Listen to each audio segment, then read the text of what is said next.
justru variabel kualitatifnya ada di variabel y-nya.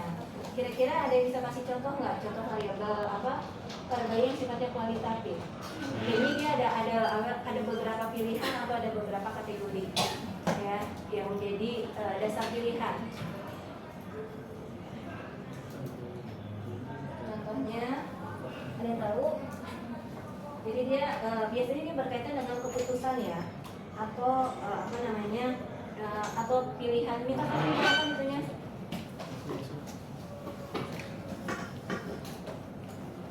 Jadi kalau yang lain itu yang yang minggu lalu ya, itu berkaitan dengan ini.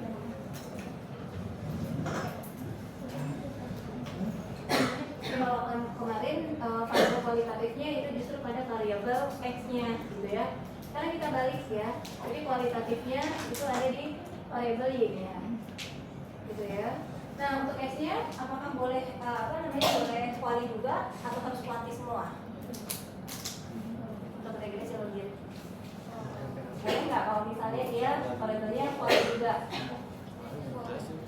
Atau harus kuali? Atau boleh kombinasi?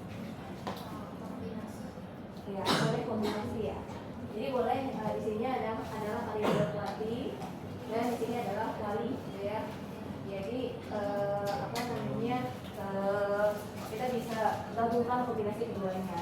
Nah, karena dia ada dua pilihan gitu ya, di mana penggunaan dummy itu sifatnya dikotomi atau biner gitu ya. Dikotomi atau biner, dia terdiri hanya dari dua bilangan saja gitu ya. Nah, kalau misalnya satu di sini adalah ruang seseorang, karena di sini sekarang kita belajar tentang ruang ya. Jadi regresi logit dan probit itu bagian dari bukan bagian dari linear probability model, tetapi kita masuk kepada CDF ya, cumulative distribution function. Cumulative distribution function. Nah, ini ada dua, ya, ada dua pendekatan. Yang pertama adalah dengan menggunakan regresi logistik ya, atau kita singkat dengan regresi logit. Dan yang kedua adalah regresi probit. Probit itu singkatan dari probability unit, gitu ya. Nah, apa bedanya? Bedanya adalah, gitu ya, distribusi probabilitas yang digunakan. Kalau yang di dalam regresi logistik yang digunakan adalah dia menggunakan pendekatan distribusi binomial. Ya, kalau di sini dia menamakannya atau distribusi bernaung gitu. Ya, sehingga nanti pembandingnya dia menggunakan pendekatan distribusi ya binomial atau chi-square. Sedangkan kalau yang regresi probit dia menggunakan pendekatan distribusi lokal. Oke. Kemudian berikutnya perbedaannya adalah kalau di sini karena kita membandingkan ya antara kategori satu dengan kategori yang lain, ada yang namanya odds ratio. Ya, sedangkan yang di sini pembandingnya adalah marginal effect. Gitu ya. Apa itu marginal effect? Apa juga marginal? Kalau ada kata-kata marginalnya berarti di sini adalah apa? Efek perubahan ya. Efek perubahan variabel y gitu ya akibat adanya perubahan dari variabel x-nya. Ya, jadi ada dua pendekatan yang akan dipelajari. Nah, karena di sini adalah dia menggunakan pendekatan distribusi binomial, chi-square dan normal, yang kita ukur di sini adalah nilai probabilitasnya. Ya, yang diukur di sini adalah nilai probabilitasnya. Ya, nah karena ada dua kategori, gitu ya, maka dia akan membagi ini dalam dua kemungkinan utama. Ya, peluang satu kejadian terhadap peluang kejadian yang lain. Ya, Waalaikumsalam. Ya, misalnya peluang sukses atau lulus terhadap tidak lulus. Kalian mau apa sih? Oh, ini rekam.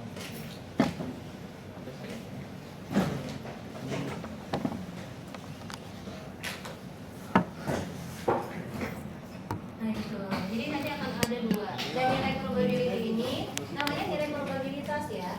Ini berada dalam rangka 0 sampai dengan 1. Ya. Jadi dia bentuknya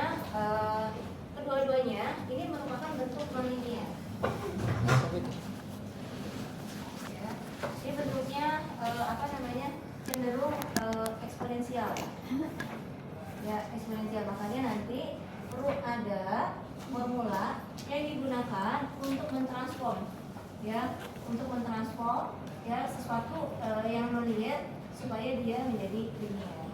Nah ini salah satu bentuk linearnya adalah eksponensial dan perlu ada ini untuk mentransform supaya dia berubah ya menjadi fungsi linear. Itu kalau udah fungsi linear nanti baru bisa diterjemahkan ya, baru bisa digunakan untuk interpretasi seperti interpretasi pada regresi pada uang. Kurang lebih seperti itu ya. Ini gambarannya. Oke, silakan dicatat dulu biar lama-lama biar bisa masuk materi. Ya, jadi ini X-nya dia boleh kuanti ya. Boleh kuanti. Contohnya misalnya apa di sini? Ruang lurus terhadap tidak lurus. Ya, sukses terhadap tidak sukses, puas terhadap tidak puas, apalagi kira-kira. Jadi dia sifatnya dikotomi atau tidak.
Pastikan kalian mencatat ya, jadi jangan mengandalkan catatan teman kalian.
Disebut binary karena memang kita punya dua kategori gitu ya, ada dua kategori utama.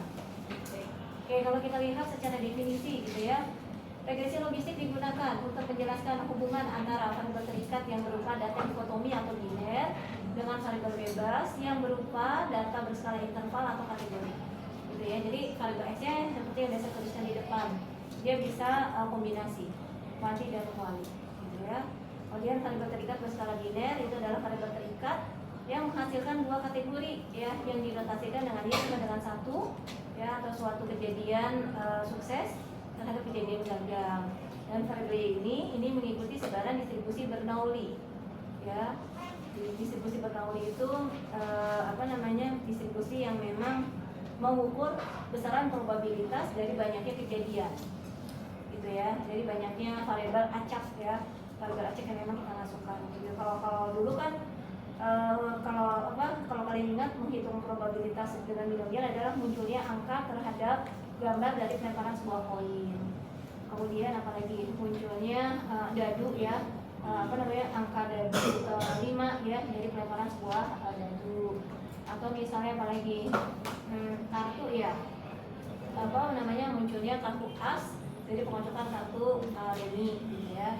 Nah ini juga sama, jadi kita ingin melihat peluang keberhasilan gitu ya atau kesuksesan seseorang dari faktor-faktor yang melatar belakangi. Nah faktor-faktor yang melatar belakangi itu banyak hal ya gitu ya. Misalnya kalau di sini supaya kalian bisa lulus pada seluruh mata kuliah, mungkin variabel X yang mempengaruhi misalnya jumlah jam belajar gitu kan. Misalnya ada yang mengalokasikan minimal sehari 2 jam untuk baca buku, ada nggak di sini yang kira-kira seperti itu? Jadi sehari itu pasti meluangkan waktu minimal 2 jam untuk baca buku ya, atau bahkan lebih misalnya. Apalagi kira-kira selain jumlah jam belajar yang menentukan kelulusan kalian? Selain belajar, doa yang terukur. Yang terukur itu yang bisa kita bisa dikuantifikasi gitu. Kehadiran absen ya bisa. Misalnya yang pernah saya bilang ya status tempat tinggal gitu kan, karena kan kalau yang ngekos ini kan nggak ada pengawasan orang tua ya, jadi merasa feel free ya. Jadi bodo amat mau belajar mau enggak tuh nggak ada yang ngomelin kan. Tapi kalau ada orang tua kan biasanya diingatkan ya, coba belajar dulu, kerjain tugas-tugasnya, dicicil apa. Ya, jadi pengaruh status tempat tinggal, jumlah jam belajar terhadap kelulusan mata kuliah, gitu ya, terhadap ketidaklulusan. Nah di sini lambangnya pi ya.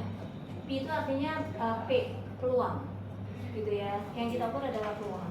Nah kenapa ada nilai eksponensial di situ? Karena yang tadi saya katakan, ini sebenarnya adalah model non-linear. Jadi dia melengkung, gitu ya. Jadi dia melengkung sehingga untuk kita luluskan itu perlu kita eksponensialkan, gitu ya. Jadi ini rumusnya seperti ini adalah satu cara untuk mentransform. Ya, nah pi adalah peluang dan beta adalah nilai parameter atau variabel yang digunakan. Ya. Dan pi di sini adalah fungsi non-linear sehingga perlu dilakukan transformasi ke dalam bentuk logit untuk memperoleh fungsi yang linear. Ya, dengan melakukan transformasi dari logit ya logit px maka didapat persamaan yang lebih sederhana. Jadi bentuknya seperti ini. Jadi gx sama dengan log px dibagi 1 min px ya, atau kalau di situ saya lebih gampang nulisnya adalah p dibagi 1 min p. Nanti pada akhirnya dia akan menghasilkan suatu persamaan regresi biasa. Ya, jadi ada proses transformasi dengan menggunakan log ya sama eksponensial. Oke, ini langkah-langkah yang harus dilakukan diawali dari uji signifikansi model atau uji overall ya, uji simultan untuk melihat apakah semua variabel bebas yang digunakan itu secara bersama-sama mempengaruhi variabel dirinya.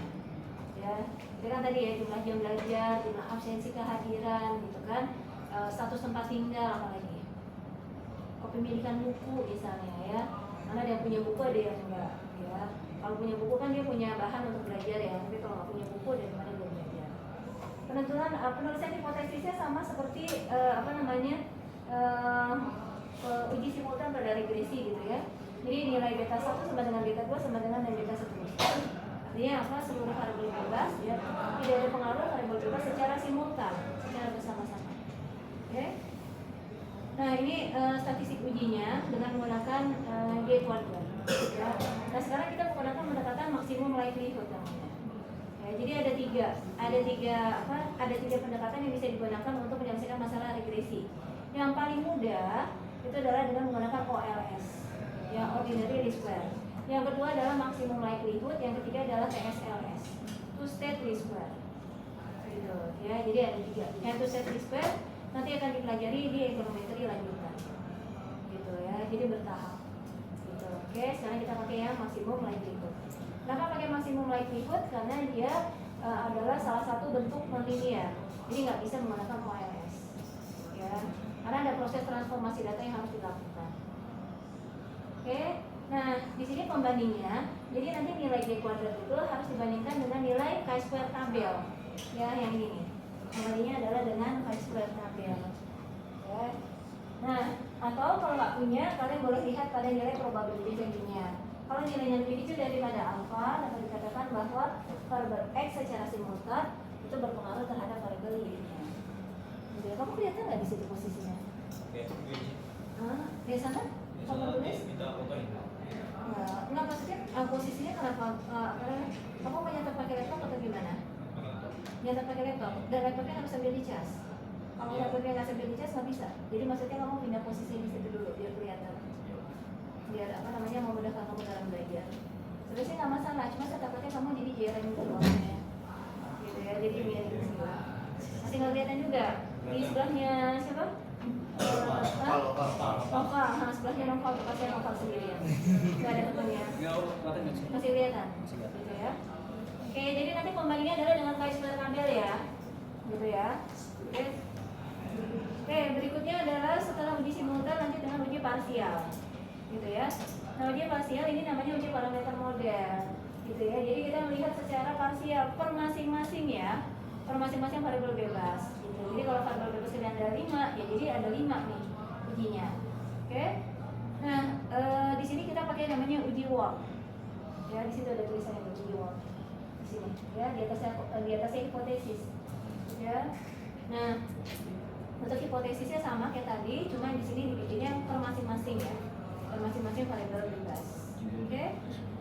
Nah, ini statistik rumus untuk menghitung statistik hitungnya dengan menggunakan uji Ward ya. Beta J dibagi standar beta J ya. Sama, pembagiannya masih dengan menggunakan chi-square kabel. Ya, pembagiannya masih menggunakan chi-square kabel. Atau kalian bisa lihat nilai probability-nya harus lebih kecil daripada alfa.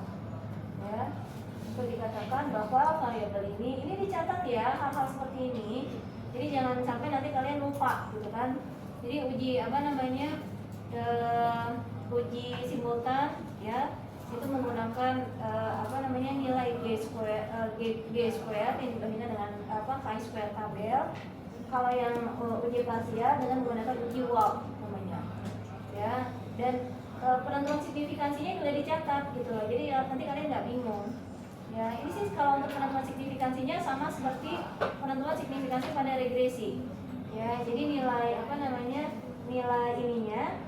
nilai statistik hitungnya harus lebih besar daripada statistik tabel ya. Jadi statistik hitungnya ini yang W hitungnya harus lebih besar daripada chi-square tabel.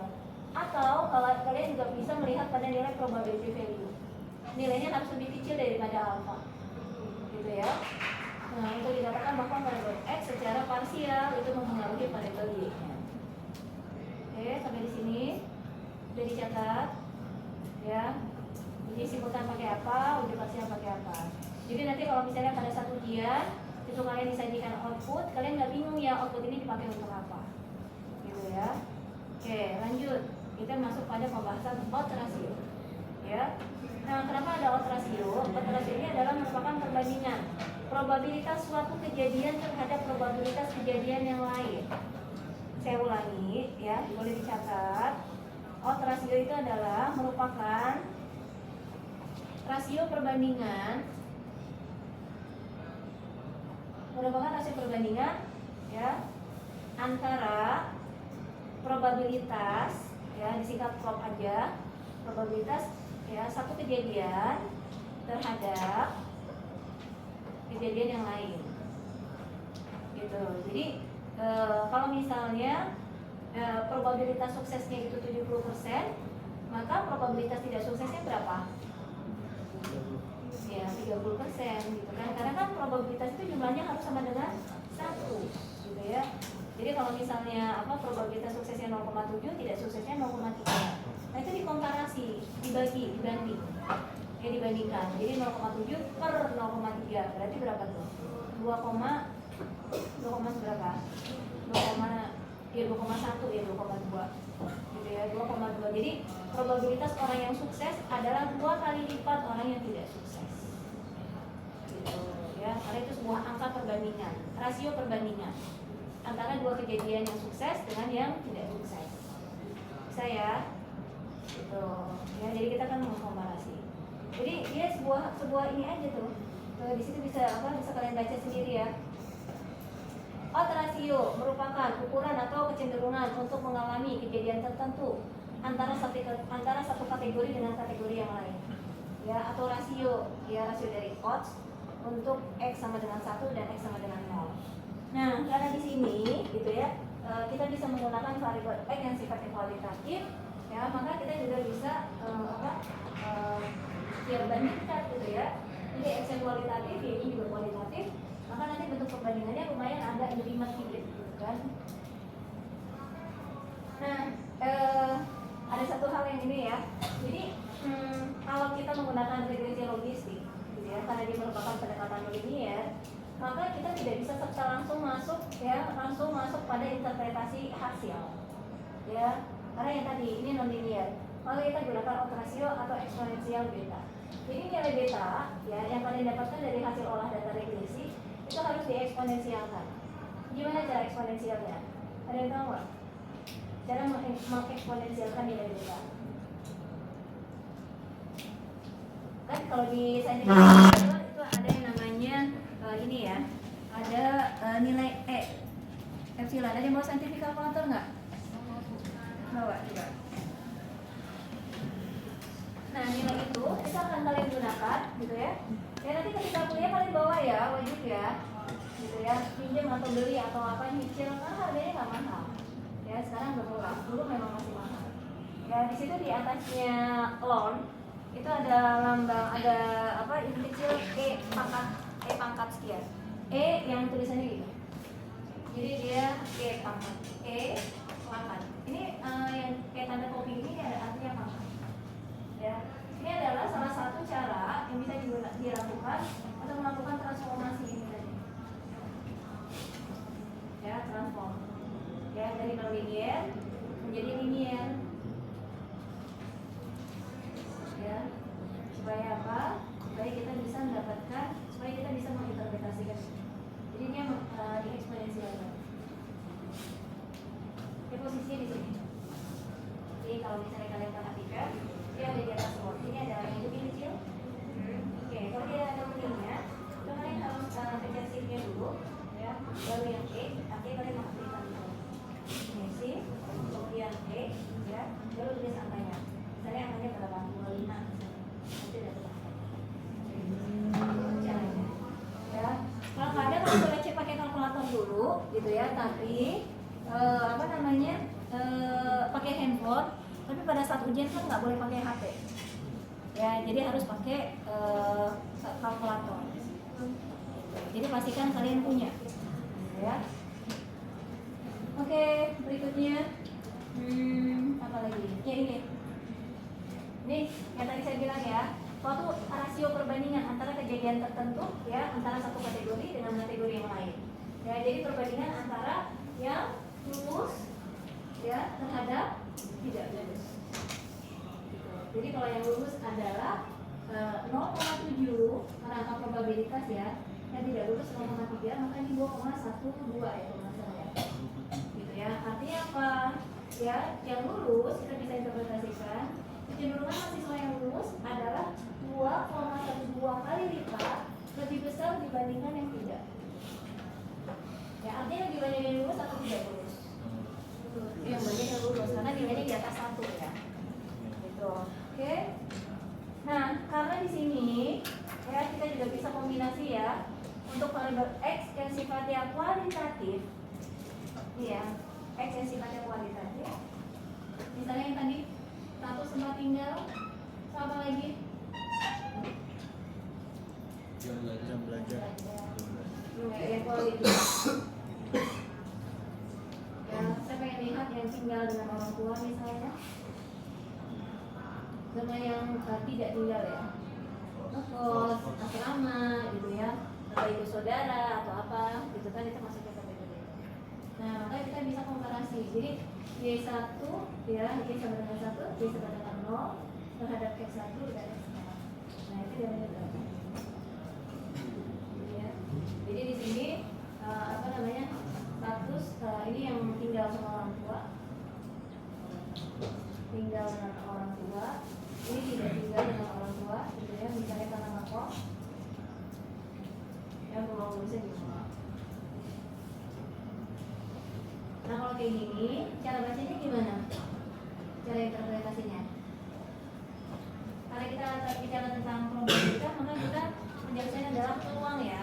Jadi peluang orang yang lulus terhadap tidak lulus ya, pada mahasiswa yang tinggal dengan orang tua terhadap yang tidak tinggal dengan orang tua adalah berapa kali lipat? Bisa? Saya ulangi gitu ya. Probabilitas mahasiswa yang lulus terhadap tidak lulus pada mahasiswa yang tinggal dengan orang tua terhadap yang tidak tinggal dengan orang tua adalah berapa kali lipat? Gitu. Ya, jadi sebenarnya nggak susah. Cuma karena banyak kategori, jadi lebih panjang, lebih ribet. Gitu.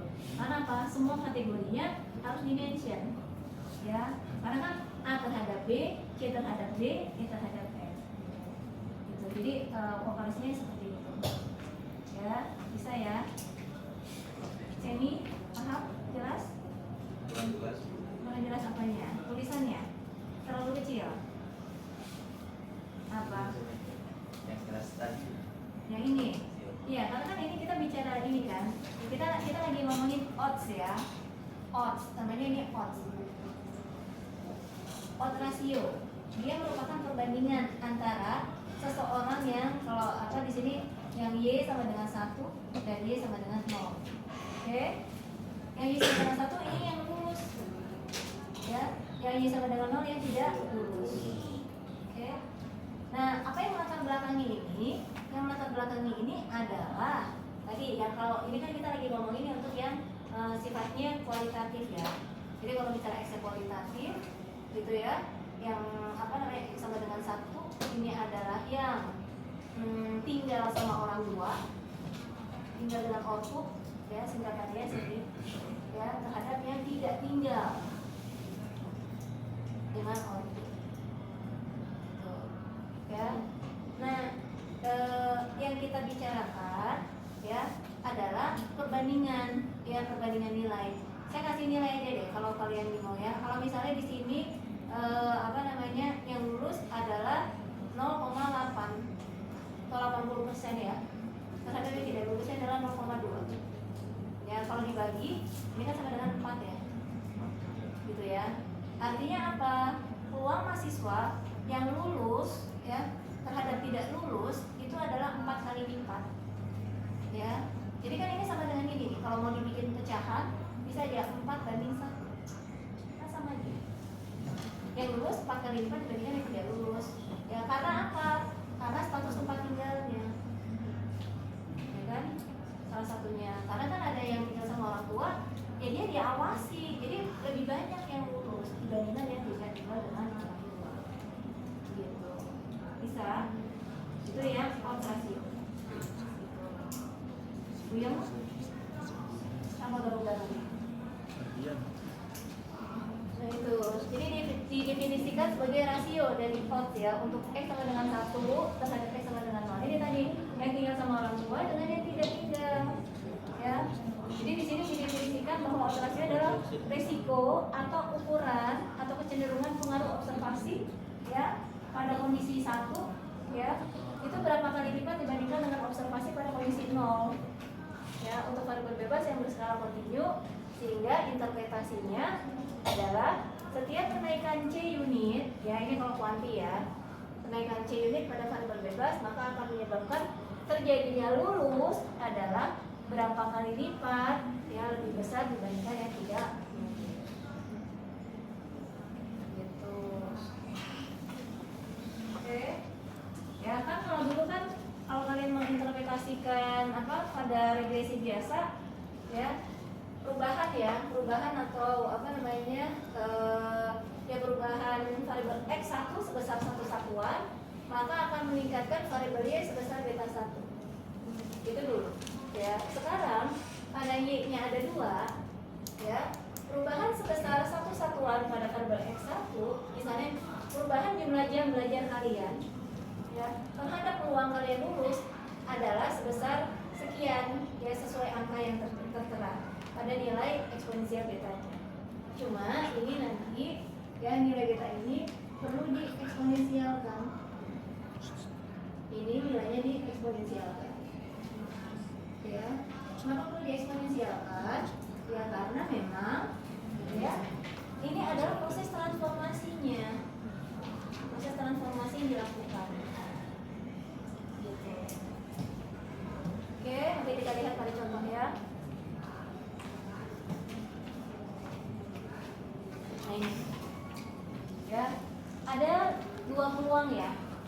sukses terhadap tidak sukses dari dua kondisi yang melatar belakangi. Ya, variabel bebasnya cuma satu, cuma variabel bebasnya ada dua kategori. Ya, contohnya misalnya apa? Oke, ini aja deh. Ini dapat KIP, ada yang tidak dapat KIP.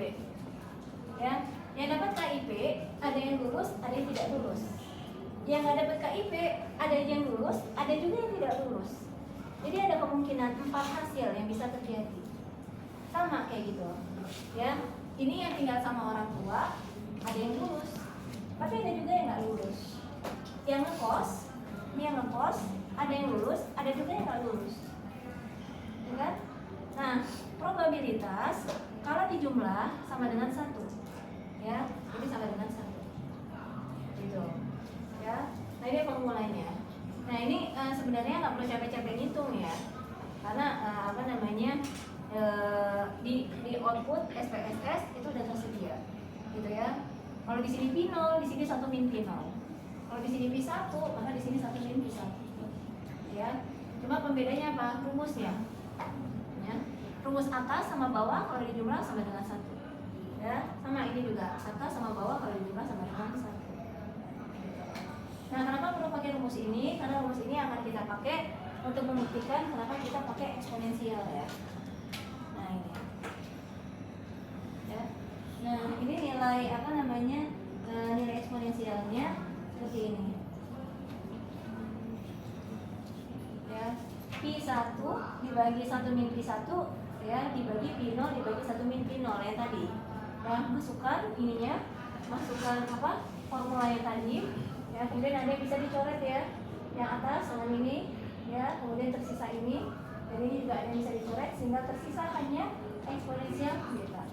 Nah, jadi ini adalah ya alasan kenapa kita perlu mengubah ya, kita perlu mengubah dalam satuan eksponensial beta. Ya, dan nilai out rasio itu dilambangkan dengan lambang theta. Ini adalah out rasio ya.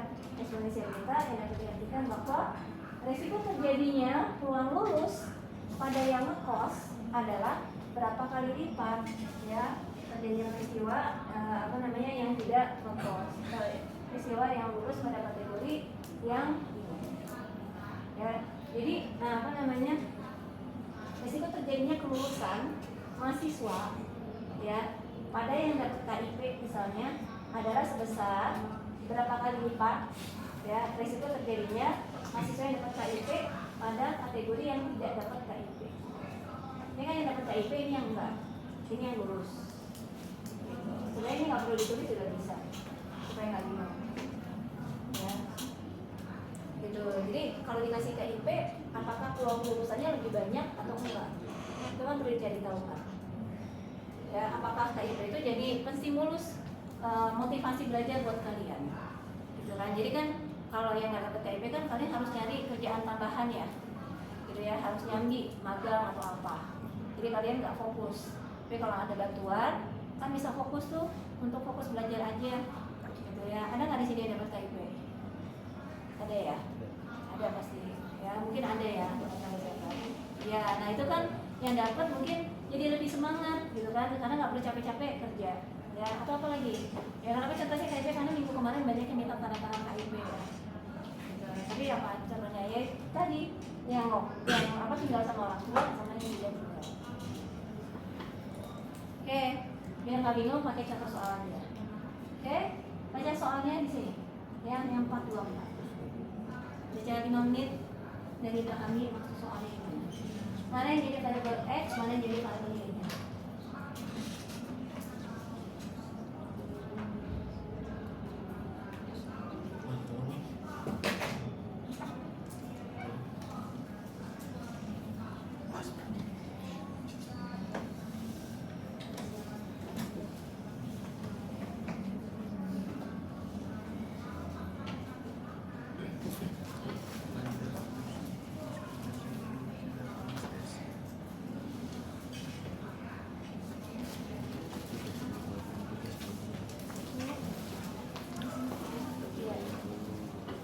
Oke, gimana? Di sini diketahui gitu ya.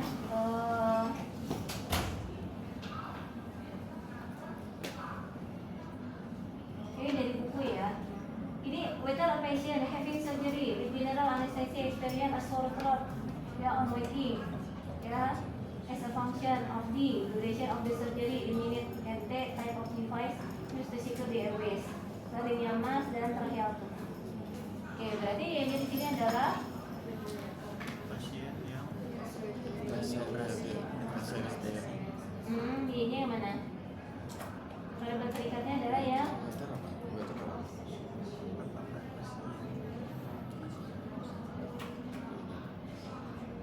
ini kedokteran, benar contoh kedokteran, gitu ya. Jadi mungkin kalau yang Kating udah tahu ya ceritanya ya, tapi kalau yang yang baru belum tahu. Ada pernah operasi? Pernah. Nah biasanya kalau sebelum operasi kan disuruh puasa dulu ya, gitu ya. Jadi biasanya berapa jam sebelum operasi itu tubuh kita udah nggak boleh, kecuali minum. Kalau minum masih boleh, tapi makanan sama sekali nggak boleh. Biasanya 6 jam ya. Ini kalau mau puasa pagi ini itu dari jam 8 malam ya, dari maghrib sampai besok mau operasi itu nggak boleh dikasih makanan apapun, gitu ya. Karena ketika kita dioperasi, ketika kita dikasih obat bius atau obat anestesi, itu sistem metabolisme tubuh kita sedang dinonaktifkan, ya. Jadi sedang dibekukan, gitu ya. Dan setelah operasi pun juga sama, itu nggak boleh dikasih apapun, termasuk minum, ya. Jadi biasanya setelah operasi itu banyak yang orang suka ngasih minyak angin, ya. Karena apa? Tanda-tanda metabolisme kita itu udah normal atau lancar setelah operasi adalah kentut, gitu ya. Jadi kentut itu penanda bahwa metabolisme tubuh kita itu sudah berjalan kembali normal, gitu. Jadi kalau obat anestesinya udah habis, gitu ya, terus masih belum keluar angin, itu biasanya dokter udah ngasih rangsangan dalam bentuk macam-macam gitu. Makanya sekarang kan beberapa pasien yang habis dioperasi itu ditaruh di ruang isolasi dulu sekian jam, baru boleh dijemuk sama keluarganya, gitu ya. Karena itu 3 jam setelah masa operasi itu masa kritis. Jadi operasi berhasil, tapi 3 jam belum siuman itu masa kritis seorang pasien. Jadi kalau misalnya 3 jam setelah operasi ya, atau sekian jam setelah operasi masih belum sadar juga, itu dokternya langsung turun tangan lagi, gitu. Nah, yang jadi masalah di sini adalah, gitu ya, karena dia nggak boleh dapat cairan apapun, pasti dia merasa haus, ya. Udah sebelum operasi dia puasa, pada saat operasi misalnya sebelum operasi minimal 6 jam, operasinya 2 jam atau 3 jam, setelah operasi 3 jam lagi, dia mungkin sekitar hampir 9 jam ya. 9 jam dia nggak boleh. Jadi 6 jam tambah 2 jam tambah 2 jam, bahkan 10 jam. Jadi benar-benar tidak pengawasan. Ya, terus karena dia kekurangan cairan, ada kemungkinan dia mengalami sore throat. Sore throat itu radang tenggorokan, gitu. Ya karena kan kurang cairan, haus kan, gitu ya. Karena kan ruangan ber-AC, gitu kan. Terus dapat obat anestesi, itu pasti haus. Nah, jadi yang mempengaruhi, jadi di sini Y-nya adalah ruang pasien yang mengalami sore throat dan tidak mengalami sore throat. Ya gara-gara tadi. Nah, apa penyebabnya? Faktor-faktor ininya penyebabnya? Yang pertama adalah durasi operasi, lamanya tindakan operasi. Oke. Yang kedua adalah di situ ada type of device used to secure the airways. Selang oksigen, selang pemasangan oksigen. Ya, ada yang oksigennya cuma dipasang sampai di hidung saja, ada yang dipasang sampai ke dalam. Ya, yang ini. Makanya saya selalu ingatkan ya, cowok-cowok itu jangan merokok. Ya, karena kalau merokok itu kan kan kalian pernah lihat iklan rokok ya, bahkan ada yang sampai ini digolongin ya. Ya, gitu, hanya untuk bisa bernafas. Itu baru bisa bernafas, belum buat makan, minum dan lain sebagainya. Pengen tetap hidup tapi nggak bisa nafas. Metabolisme tubuhnya aman, tapi dia nggak bisa nafas, perlu semak. Gitu. Hanya gara-gara rokok, kan? Jadi udah buang-buang uang, ya, terus kesehatan kalian juga terganggu, gitu. Jadi nggak ada manfaatnya. Gitu. Ya, kalau yang operasi tuh ini, jadi kalau kalian nemenin saudara atau teman atau siapapun yang habis operasi, itu diawasi terus ya. Jangan biarin si pasien itu minum. Itu dulu pernah ada tuh cerita ya.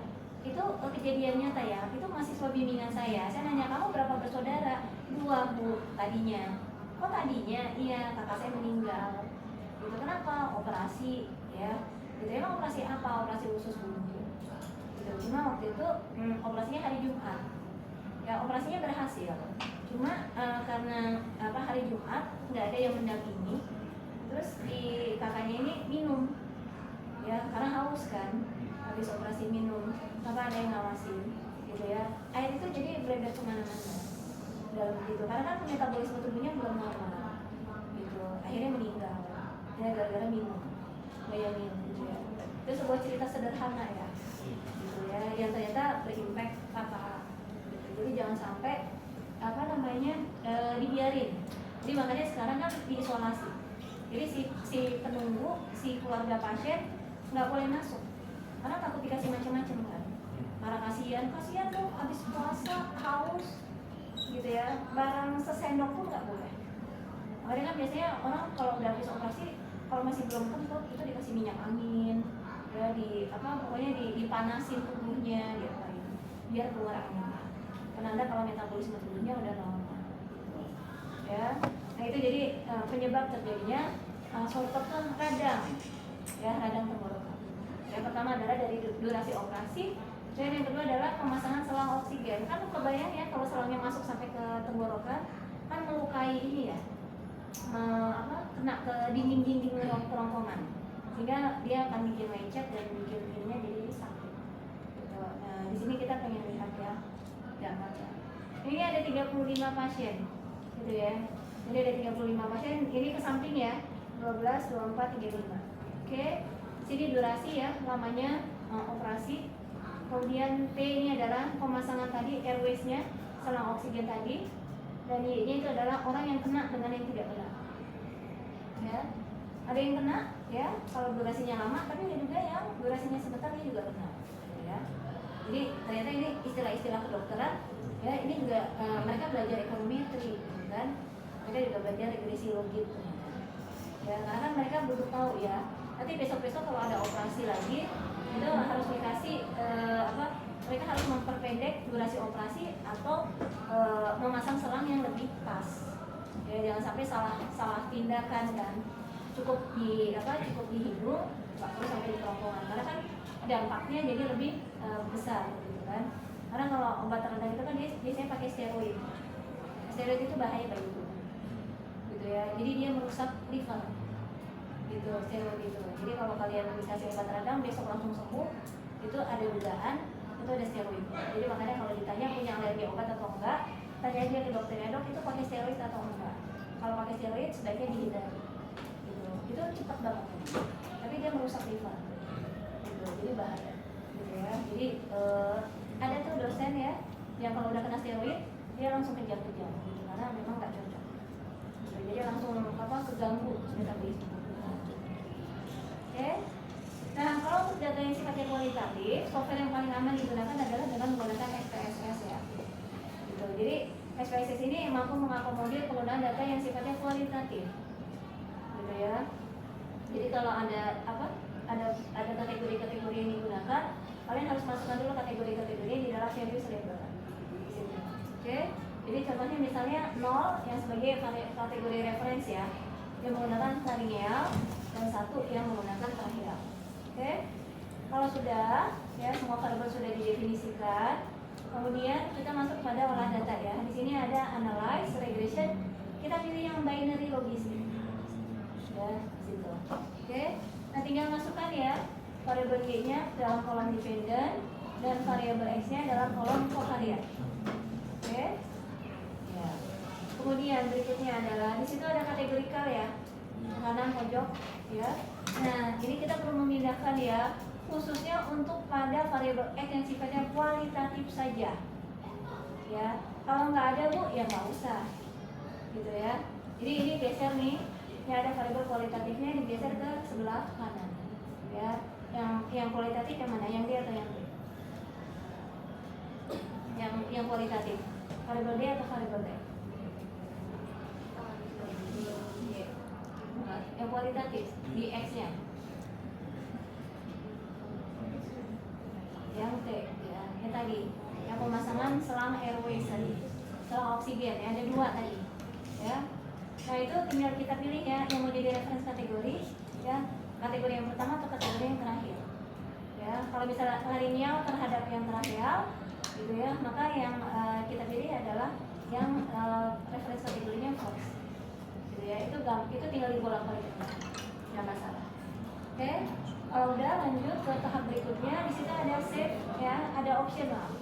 Nah isian kolom option ini di sini ya, di tampilan ini ada dua tuh, ada classification maps ya, ada host and result. Dan paling bawah itu ada input konstanta nih ya. Ini kita masih ini kita coba ya, kalau kita memasukkan nilai konstanta dalam model. Oke, berikutnya adalah output ya, output overall.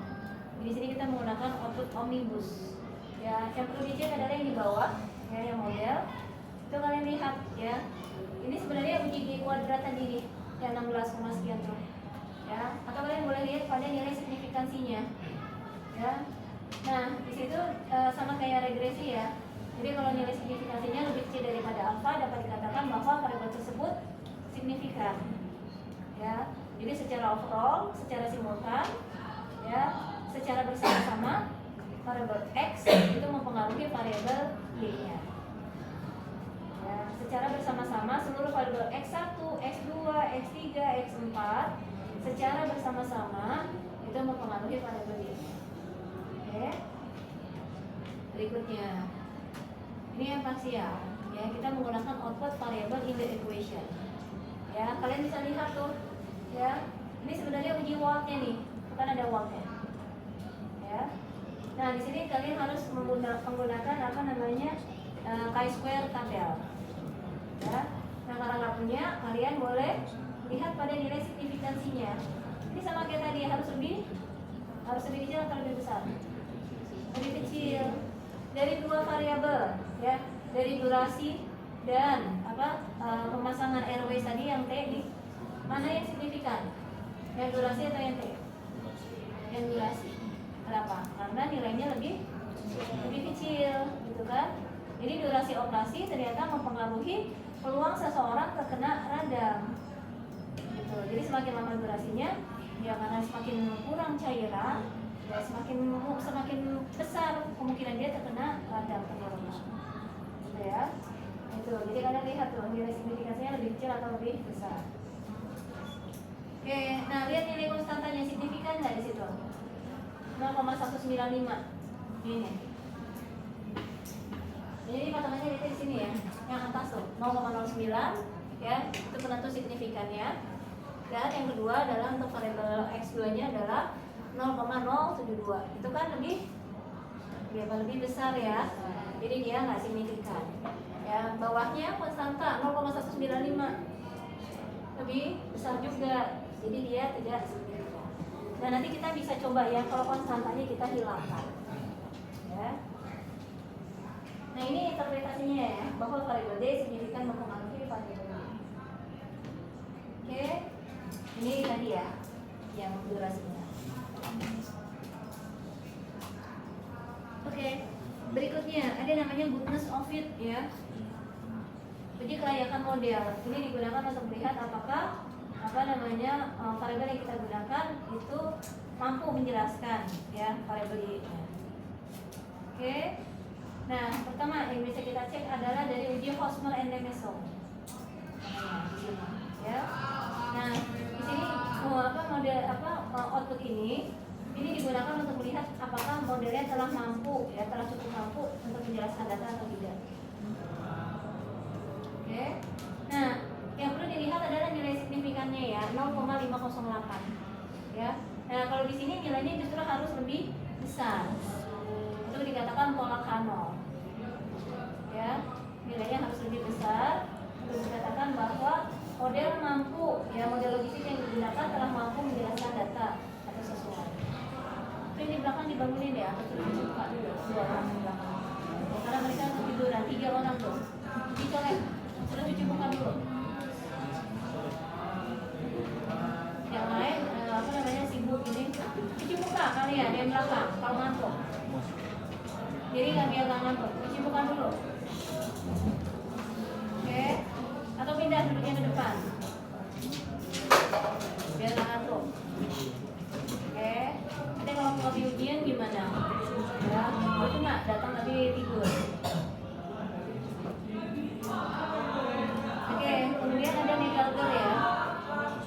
dan Gallagher R square itu sama kayak R square ya. Koefisien determinasi digunakan untuk melihat seberapa besar kemampuan variabel bebas dalam menjelaskan variabel parameternya. Oke. Nah, angkanya berarti kalau di situ 0,502 artinya 50% ya, 50,2% ya, durasi operasi dan pemasangan selang mampu menjelaskan peluang seseorang terkena software. Oke, yang sebelah yang mana kelasnya mereka berubah.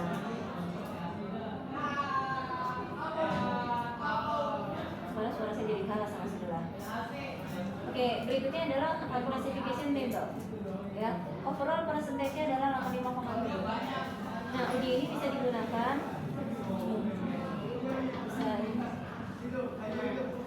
Oke, saya bisa lihat di sini ya. Ini adalah yang diprediksi, yang diestimasi. Ini adalah yang diobservasi. Oke. Ini hasil observasinya ditemukan ada 4, ada 9 maaf. Ada 9 ya yang memang ditemukan tidak mengalami radang. Ya. Dan setelah diprediksi memang benar ada 9. Ya. Tapi ternyata ada 4 pasien ya dari hasil observasinya nggak kena. Padahal kalau diprediksi harusnya dia kena. Ya, bisa kelihatan ya.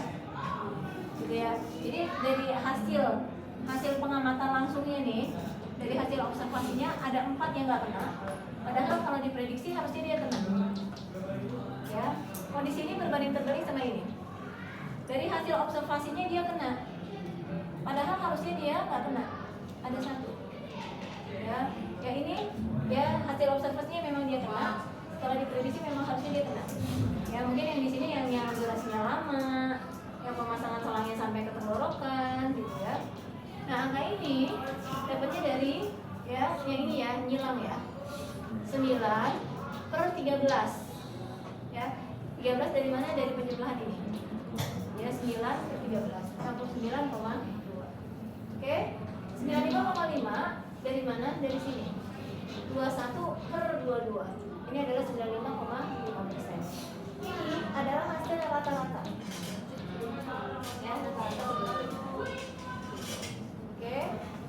Nah, artinya apa? Model yang kita gunakan mampu memprediksi dengan baik ya. Mampu menebak dengan benar sebesar 85,7%. Oke. Nah, berikutnya. Tadi kan kita masih ini ya, masih input konstanta ya. Sekarang kita uncheck.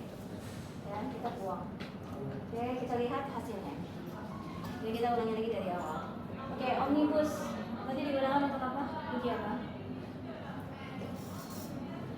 Untuk uji omnibus baru 5 menit yang lalu loh.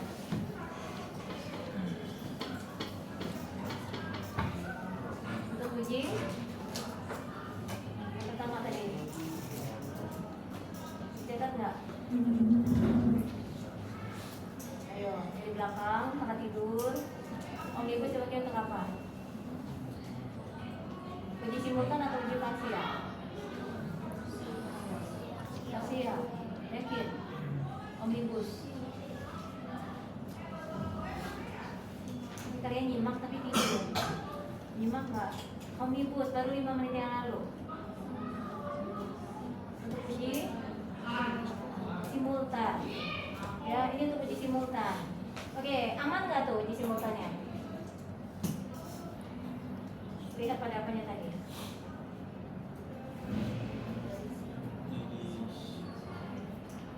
Lihat pada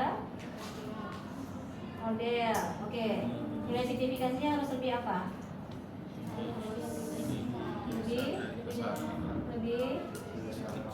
Lebih kecil.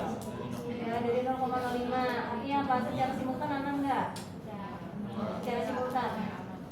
Secara simultan dia aman ya. Jadi dia ada pengaruh secara simultan, secara bersama-sama. Oke, bawahnya ada model summary Gallagher. Ya, ini untuk menjelaskan apa? 0,502 atau 50,2%. Ini sama dengan nilai ya adjusted R square. Ya, digunakan untuk menjelaskan kemampuan variabel bebas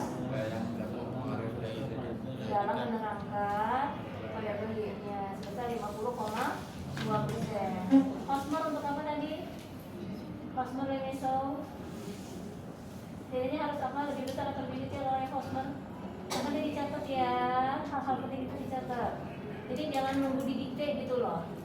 Hosmer Lemesel digunakan untuk melihat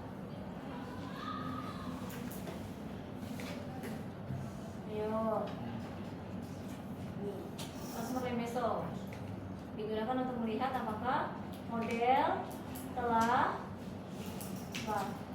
mampu menjelaskan datanya. Mesol model regresi telah mampu dengan jelas nih dulu kalian tuh lihat tuh apa hipotesisnya apa? Iya, model telah mampu menjelaskan data, ya kan? Oke, dicatat hal-hal penting ini tuh dicatat. Jadi jangan ini. Nanti kalau di ujian kan bentuknya adalah interpretasi output. Kan saya nggak bakal ngasih tahu ini output untuk apa. Ya, nanti langsung muncul pertanyaan-pertanyaan. Kalau kalian nggak tahu cara baca outputnya, ya nggak bisa jawab, gitu kan? Karena udah saya jelaskan di kelas, gitu. Jadi wajib bagi kalian untuk memahami interpretasi outputnya. Ya, output ini untuk apa, output ini untuk apa, cara bacanya gimana, indikator yang perlu dilihat apanya, nilainya harus lebih apa, lebih besar atau lebih kecil, gitu ya, untuk dikatakan apa, hipotesisnya gimana, gitu. Jadi itu harus dipahami sama kalian, karena saya cuma menampilkan output, ya, ujiannya itu hanya output saja, ya. Nah, kalau kalian salah dalam menjawab, ya kalian jelek nilainya, ya, karena dianggap nggak bisa menjelaskan, gitu. Oke. Berikutnya, classification table digunakan untuk apa bedanya classification table sama Negalder R-square? Sama nggak maksudnya?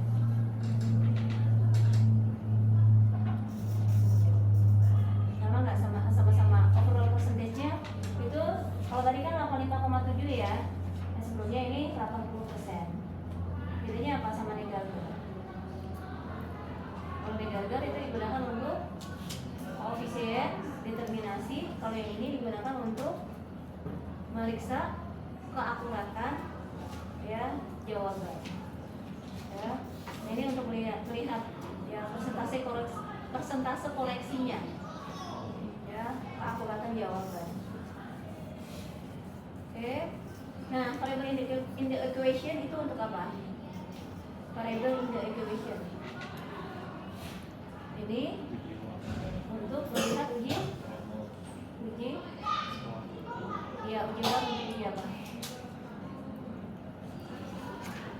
Uji parsial, ya. Ini untuk uji parsial. Nah, kalian bisa lihat pada nilai signifikansinya.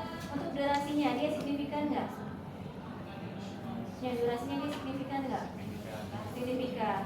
Sekarang yang T-nya dia signifikan nggak? Lihat nilai signifikansinya, signifikan juga, ya. Jadi setelah kita hilangkan nilai konstantanya, ya kedua-duanya jadi signifikan. Oke, hal terakhir yang harus diinterpretasi adalah yang paling kanan, ya. Yang paling kanan itu adalah eksponensial beta, ya. Eksponensial beta itulah yang menjelaskan nilai odds ratio, ya. Eksponensial betanya itu adalah odds rasionya. Berarti cara interpretasinya untuk odds rasionya 1,045. Cara bacanya gimana? Odds rasio. Jadi odds rasio untuk variabel D adalah sebesar 1,045. Cara bacanya adalah mana tadi?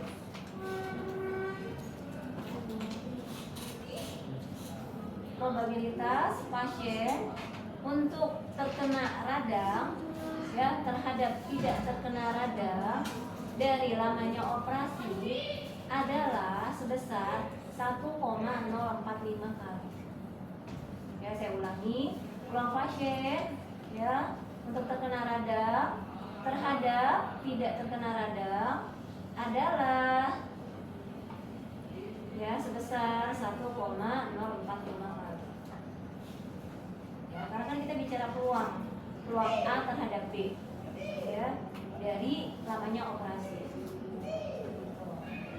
Nah, makanya jadi apa, tangannya itu kupingnya mendengar, tangannya mencatat, matanya melihat, gitu. Jadi semua panca indera itu dioptimalkan, gitu ya. Jadi sambil melihat, sambil mendengar, sambil menulis gitu. Jadi benar-benar semuanya dioptimalkan, bukan cuma sekedar melihat saja atau mendengar saja ya, mendengar sambil mencatat ya, membaca sambil melihat ya, itu.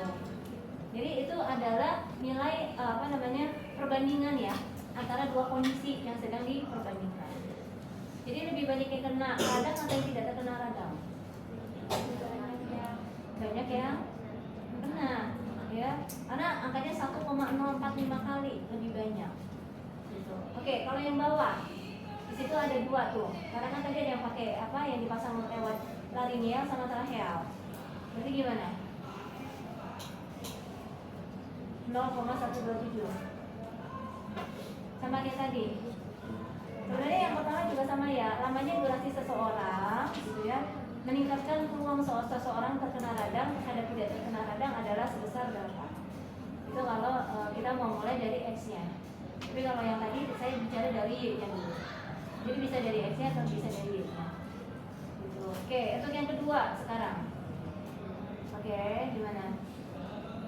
Boleh dari X-nya, boleh dari Y-nya. Kalau dari X-nya berarti seseorang yang menggunakan tracheal ya terhadap laringeal tadi ya, kan ada dua tuh ya, untuk terkena sore throat terhadap tidak terkena sore throat adalah 0,127 kali gitu ya. Atau peluang seseorang untuk terkena radang terhadap tidak terkena radang dari yang menggunakan laringeal terhadap yang menggunakan tracheal adalah sebesar 0,127 kali gitu.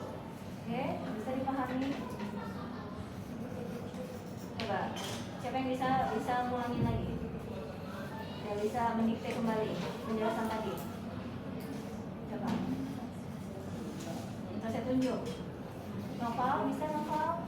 Coba mungkin Iya.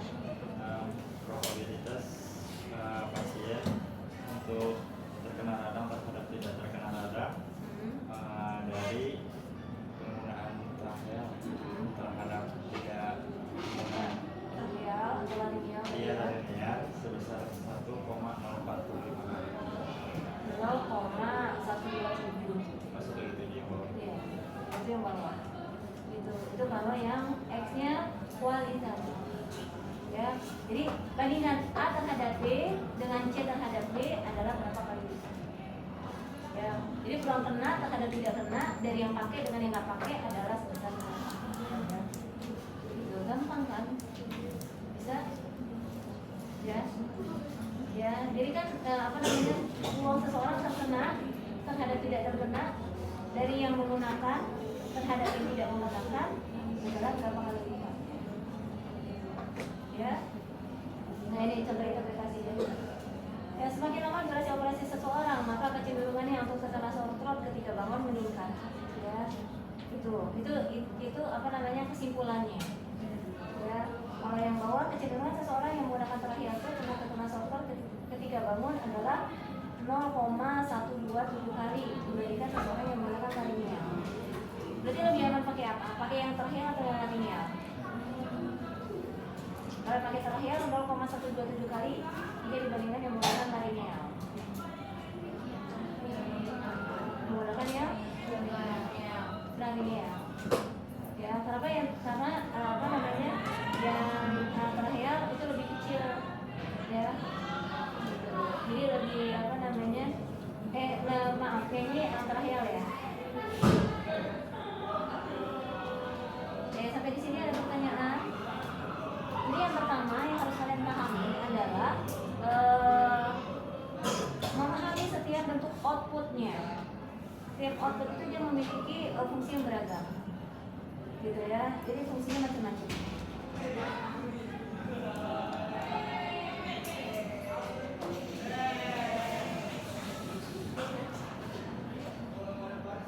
Oke, contoh lainnya berikutnya adalah ini. Oke, ada dua ruang ya yang akan terjadi dari perusahaan yang sukses terhadap yang tidak sukses. Ya, apa penyebab perusahaan sukses? Apakah dari karena kalau kita lihat di sini kan jumlahnya sama-sama 12 ya. Yang sukses ada 12, yang tidak sukses ada 12, gitu kan. Jadi seolah-olah probabilitasnya sama aja.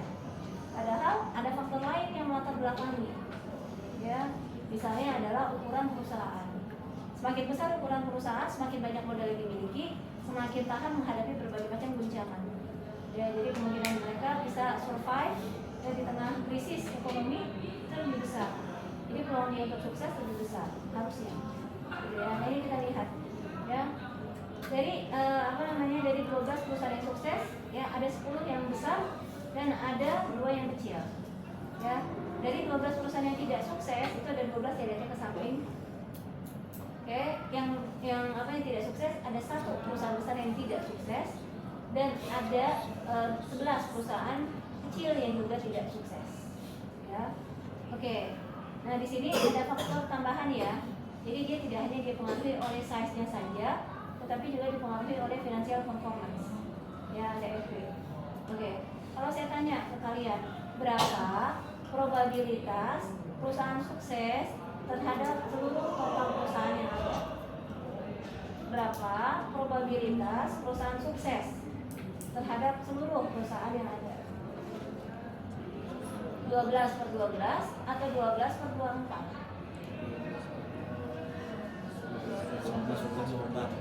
12/24. Ya, berapa probabilitas perusahaan yang tidak sukses terhadap total perusahaan yang ada? 12/24 juga. Oke, sekarang kalau saya bikin secara detail, berapa probabilitas perusahaan yang sukses dari perusahaan yang besar?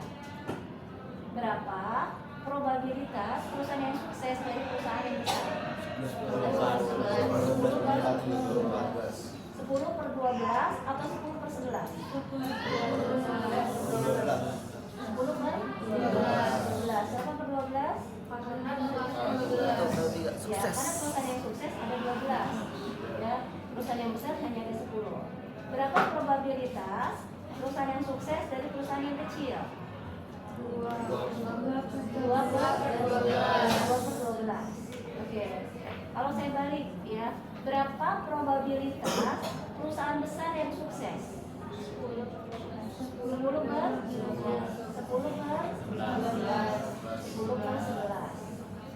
Berapa probabilitas perusahaan kecil yang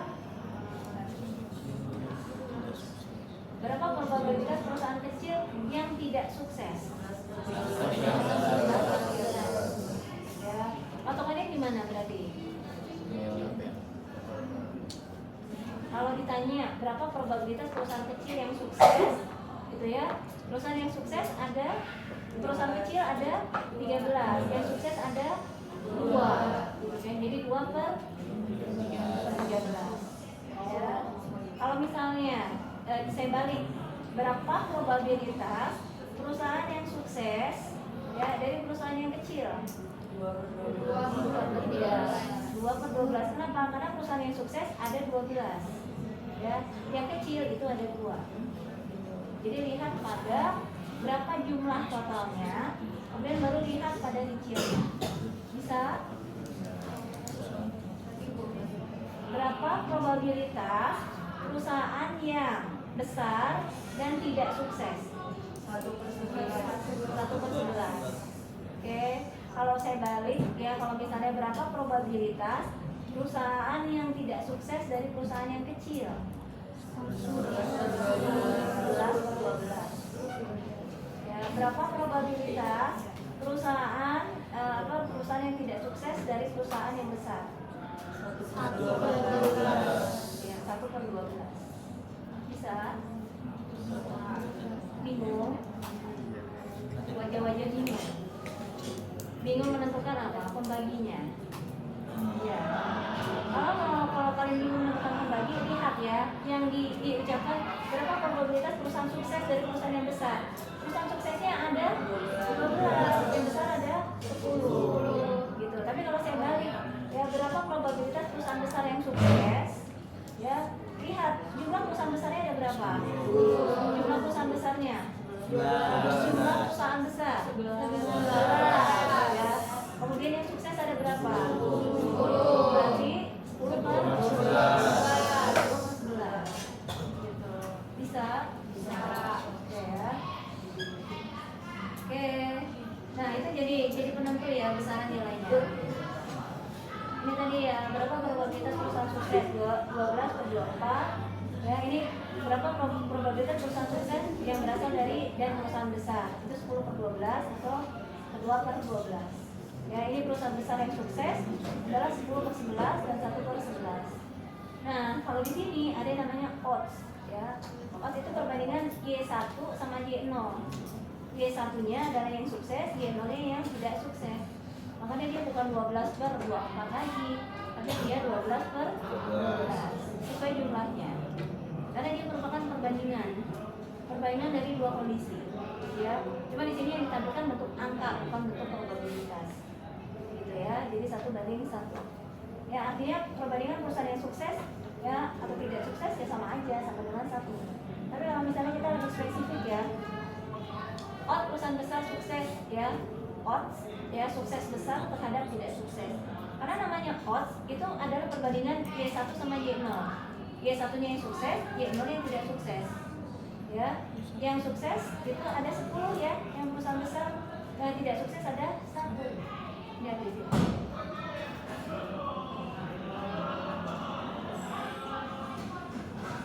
Ya, nih, yang kuning ya. Kita lagi belajar nih. Perusahaan yang sukses ya, perusahaan yang sukses dari perusahaan besar itu ada 10 ya, dan yang tidak sukses ada 1. Jadi Y1 sama Y0 dikomparasi, Y1 sama Y0. Makanya di sini dia bukan 10 per 11 lagi, tapi dia 10 per 1. Artinya apa? Gitu ya, odds perusahaan besar akan sukses adalah 10 kali lipat lebih besar dibandingkan perusahaan yang tidak sukses. Gitu ya. Sedangkan kalau ini kebalik nih, perusahaan sukses ya dari perusahaan yang kecil ya, jadi sukses terhadap tidak sukses. Jadi dia nggak bisa dilihat ke samping, tapi dia lihat ke bawah. Karena ini Y1, ini Y0, ini Y1, ini Y0. Ya, sudah. Gitu. Jadi dia bukan 2 per 13 lagi, tapi dia 2 per 11. Jadi angkanya adalah 0,182 banding 1. Artinya odds peluang perusahaan kecil untuk sukses sebesar 0,182 kali. Jadi peluang perusahaan kecil untuk bisa sukses itu susah ya, berat gitu kan, karena modal mereka masih sedikit gitu ya. Jadi mereka perlu banyak suntikan modal. Nah ini kan sama dengan yang tadi ya, sama nggak? Sama. Ini yang sukses, ini tidak sukses. Ini yang besar, ini yang kecil. Gitu. Jadi ada 2 kemungkinan, gitu kan? Oke.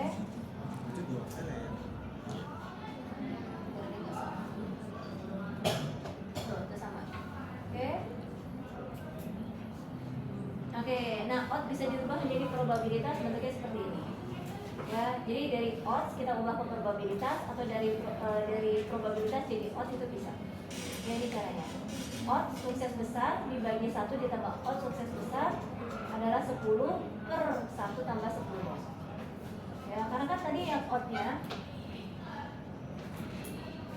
nih. Iya. Ini odds sukses besar.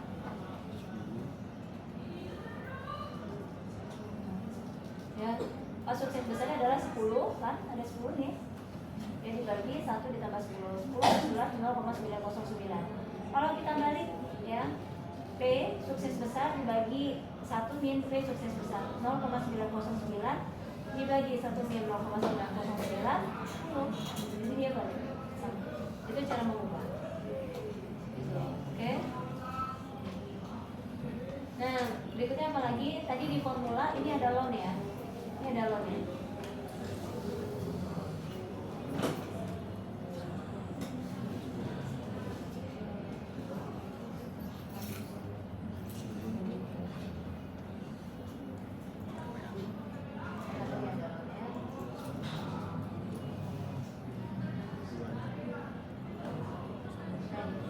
Ini ada loannya ya. Ini kelihatan kan ada loannya ya. Kelihatan ada loannya. Ya.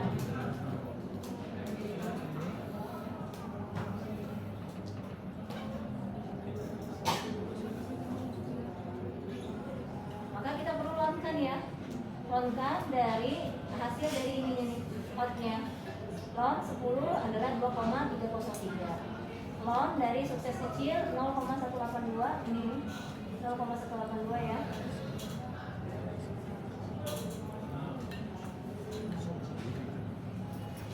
Oke, ini 0,182. 0,182 adalah 1,704. Nah, dari situ baru kita bisa bikin persamaan. Nah, 4,007 dari mana? 4,007. Jadi penjumlahan adalah ini antara dua ini ya. Ini dijumlahan, tapi nilai negatifnya diabaikan, diabsolutkan. Jadi ini kalau kalian jumlah ini sama. Oke? Nah itu. Jadi ini adalah cara transform dari yang non-linear, ini non-linear di sebelah kiri, jadi linear.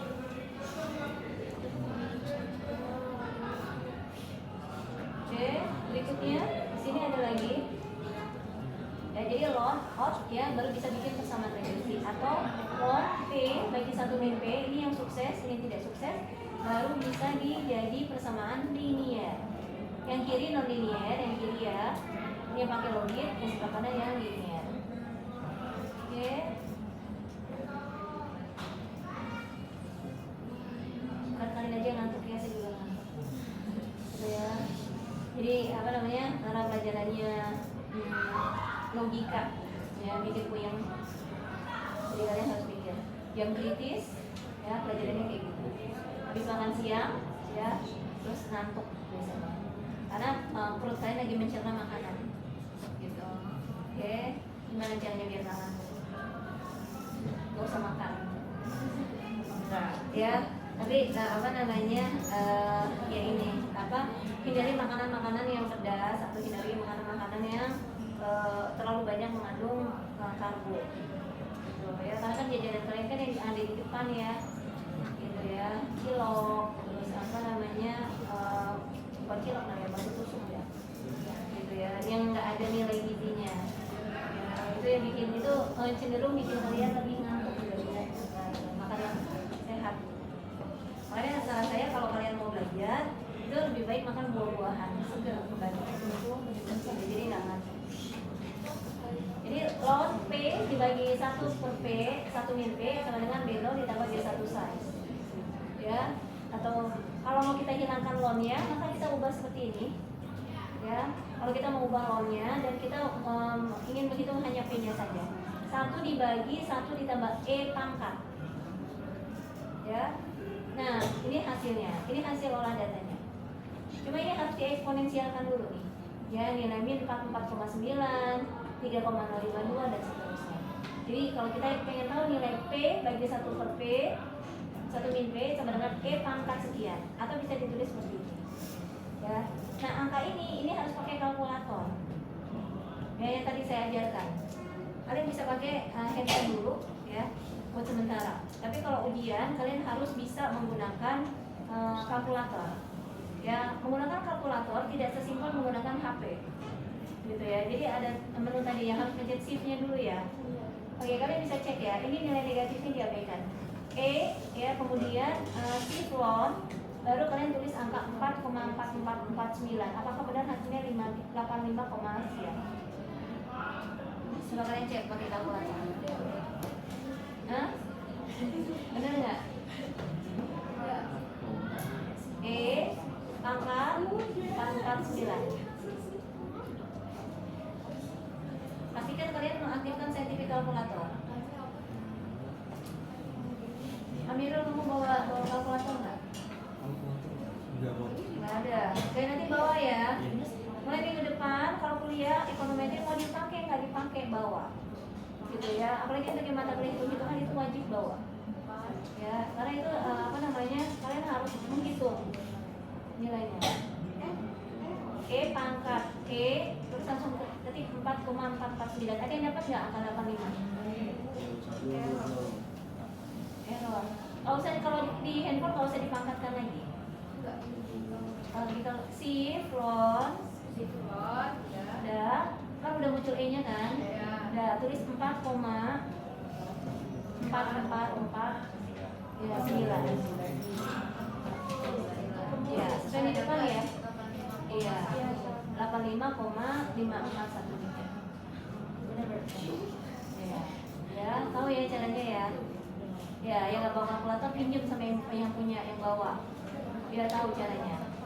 Bisa? Yang di depan udah dapat angkanya? Iya. Hah? Iya, ya nggak apa-apa, itu kan hanya ini aja. Gitu ya, hanya apa? Penulisan temanya aja.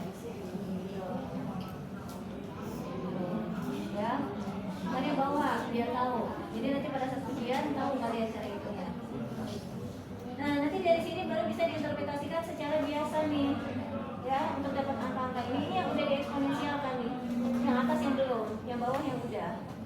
Gitu. Nah, ini baru bisa diinterpretasikan. Kalau pakai SPSS saja langsung. Ya, tapi kalau nggak pakai SPSS caranya seperti ini. Manual. Oke. Nah, baru bisa diinterpretasikan berarti peluang perusahaan besar untuk sukses. Ya, karena kan kita lagi mengestimasi yang perusahaan ini ya, hanya yang XB ya. Nih.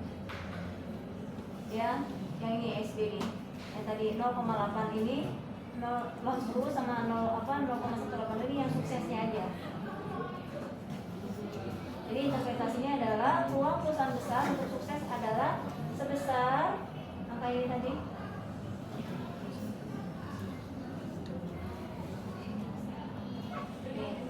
Ya, sebesar 21,157 kali dibandingkan yang tidak sukses. Ya, ini. Sedangkan X2-nya ya sebuah perusahaan ya besar atau kecil untuk setiap kenaikan financial performance akan meningkatkan peluang perusahaan akan sukses sebesar 6,848.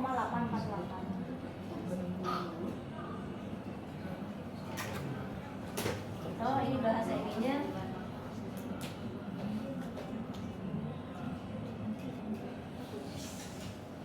Ini nggak usah nih. Untuk setiap kenaikan,